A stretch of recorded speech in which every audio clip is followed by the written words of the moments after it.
While it's easy to get lost in the cozy loop of creating your paradise in Pokemon Pokopia, there is a story tying it all together, with lore to be found through your exploration of each area.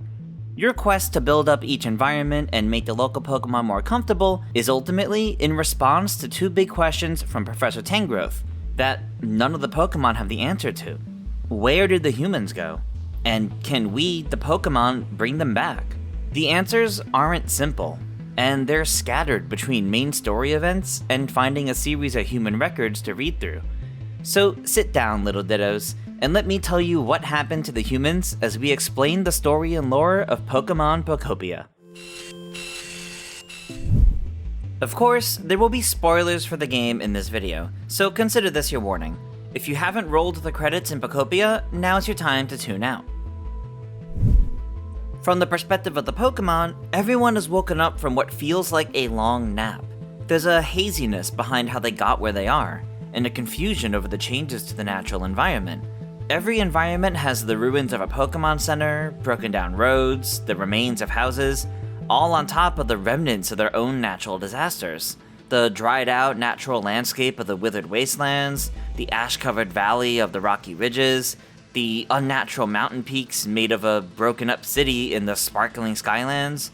Something devastated this region, but even the oldest, wisest Pokemon don't know what happened. As players, we can see that this is the devastated ruins of the Kanto region, where the first Pokemon games take place.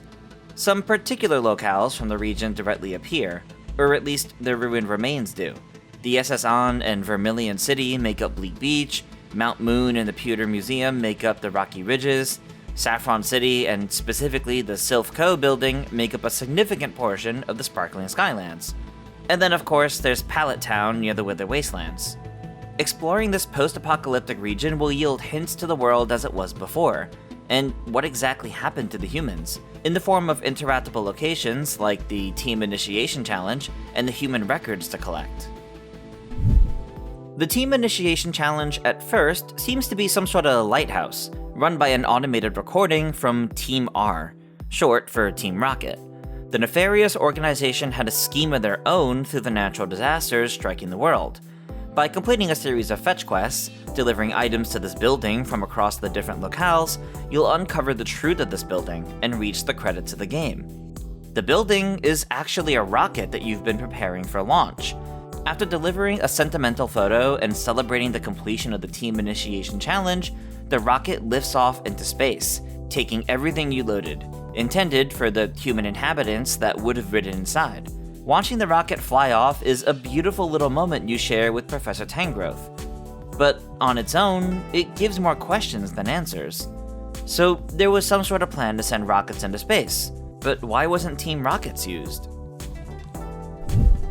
To find more answers, we'll need to consult the human records. You'll find these in every area of the game, ranging from stray newspaper clippings, to diary entries, to tablets displaying social media posts, and more.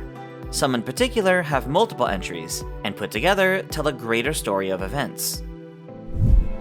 There are 8 entries for the Team R Grunt's journal, documenting the account of the same Team R Grunt who set up the Team Initiation Challenge. These are social media posts, initially made to promote Team Rocket.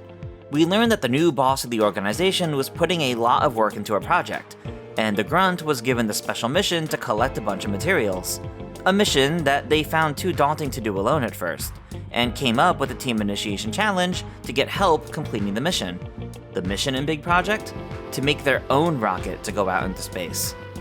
Back during the natural disasters, there was a plan to evacuate all of humanity into outer space.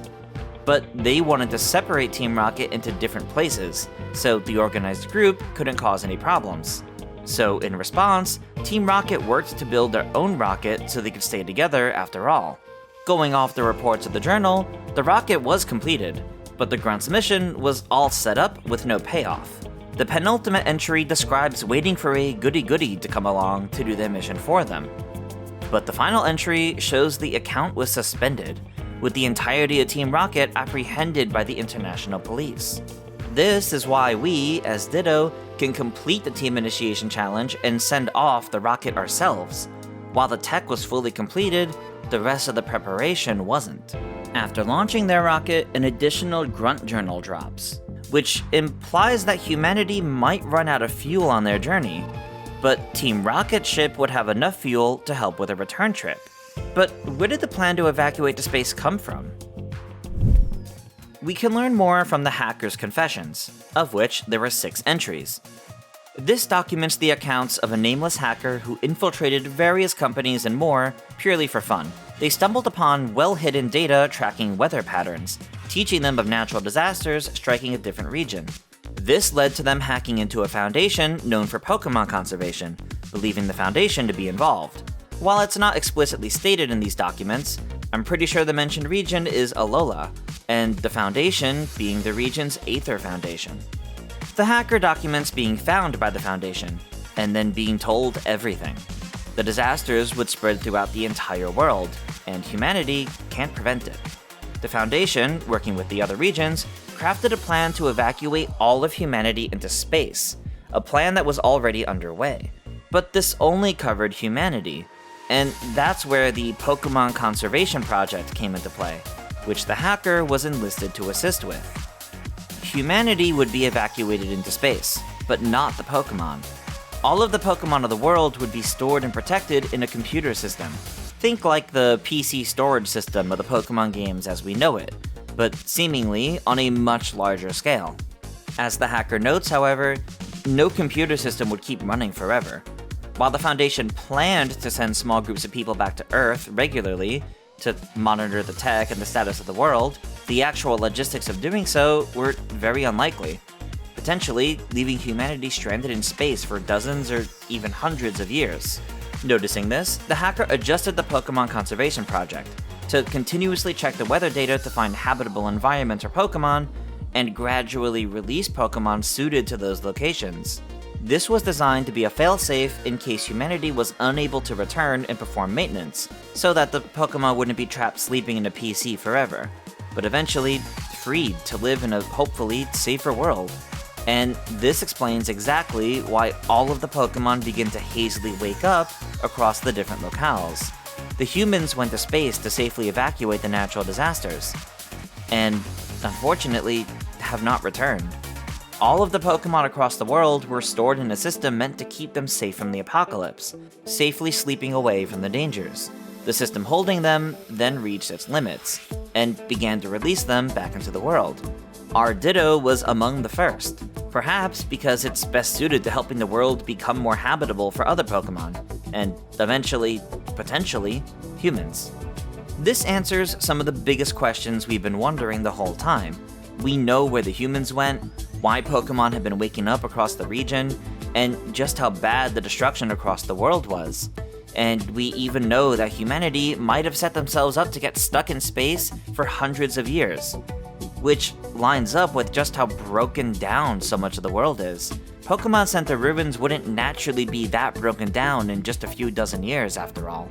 Perhaps the biggest evidence of this is seen with the remains of the SS On and the ruins of the city and sparkling Skylands. These are clearly not only the result of apocalyptic damage, but also many, many years of disuse and abandonment combined. So now we know the big picture, but we can actually learn even more details of the smaller picture from some other records, starting with the backstory of the first Pokemon we encounter in this world, Professor Tangrowth. The Professor's diary is composed of 6 entries, spanning multiple years. It begins with the Professor rescuing an injured Tangela, who he brought home to befriend his grandchild. Tangela expresses interest in human activities, as well as the items and technology that they use. Eventually, the Pokemon professors across the world become involved in the Pokemon Conservation Project to make sure that it works. When the time came for Tangela to join the project, the professor heard word that Tangela had run off.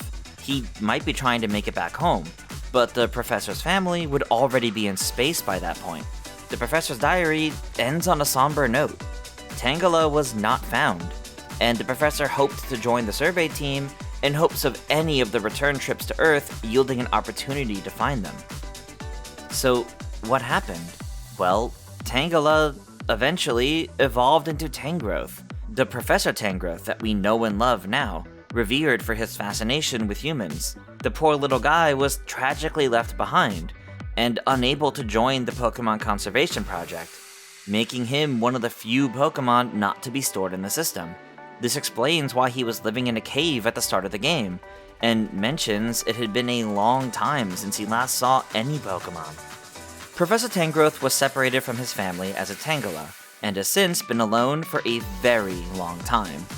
If what we learned from the hacker's confession is to be accurately believed, Tangrowth might have been on his own for over 100 years, left to survive that disaster that plagued the world, and curiously explore its remnants. There's one more left here to learn more about, our Ditto, or more specifically, our trainer. There were 4 entries labeled as Someone's Journal, found in the restored Pokemon Center of each locale. The very first one documents the moments just after depositing Ditto into the PC, to be part of the Pokemon Conservation Project. Our trainer, before evacuating, wanted to visit the cities they explored alongside us, to reminisce on our journey before being separated for who knows how long. Each entry details little moments our trainer shared with us, the Ditto, listed by name. But the entry from the Sparkling Skylands sheds the most light. After several centuries, the area would be as high as a mountain in terms of elevation. And what do we have with the Sparkling Skylands now? As we explore as Ditto, mountaintops high above the clouds, the ruined pieces of a city pushed ridiculously high into the sky. If the previous human records left any doubt, our trainer's journal confirms it. We're waking up centuries after the natural disasters, the predicted hundreds of years that humanity might be stuck out in space.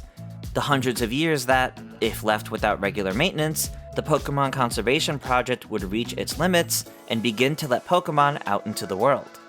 The human records also reveal an additional layer of tragedy to this whole story. While we, the player, are reading them to get the lore and learn what's happening, the Pokemon are none the wiser. The Pokemon here aren't able to read. None of the Pokemon are able to read through the human records Ditto collects to make sense of it. Professor Tangrowth, despite his age and wisdom, still cannot read. And even though we're picking up these records as Ditto, that's only for the player to get some insight. As evidence from some signs and a few quests, Ditto also cannot read, and only really understands pictures. After watching Team Rocket's rocket fire off into space, and the credits of the game showing its journey, there's an additional scene that plays after. A long time after, given how it looks damaged by the years. The rocket arrives at a small space station or satellite, with noticeable Ditto-themed decorations in the window. This implies the rocket might have reached the new home of Ditto's trainer, signifying that humanity is indeed living out in space, waiting for the signal that the Earth is safe to return to. Which may just be exactly what our photo we put in the rocket would be. If you're like me, and you included a photo of Ditto and Professor Tangrowth, there's something emotional about this reaching our trainer's hands. No matter how long it may take, the efforts we and the various Pokemon are making are not all for naught. Humanity may return, thanks to us. And somewhere out there, our trainer, and now more of humanity, know that the Pokemon and the planet are okay. And now that they have Team Rocket's ship, they may finally have the fuel they need to be able to return to the planet. Of course, if you're curious as to how our trainer could still be alive after hundreds of years, that answer is a bit more complicated than we would get from Pokemon, and leans more into real science. To keep it simple, the passage of time and years as we know them are relative to the Earth's rotations and revolutions around the Sun. But if humanity spread out into space, leaving the planet and going far away, the passage of time they experience is different than we would experience on the planet. And that is the ending and lore of Pokemon Pokopia, explained as best as we can. This game tells a beautiful little story of remembering those we have lost and finding community, thriving through the bonds we forge in life, both old and new. But what do you think? Do you still have questions about the lore, story, and ending to Pokemon Pokopia? Are you concerned over what this means for the Pokemon timeline canon? Let us know all of your thoughts down in the comments below. And for more on Pokopia, and Pokemon in general, keep it locked right here at IGN.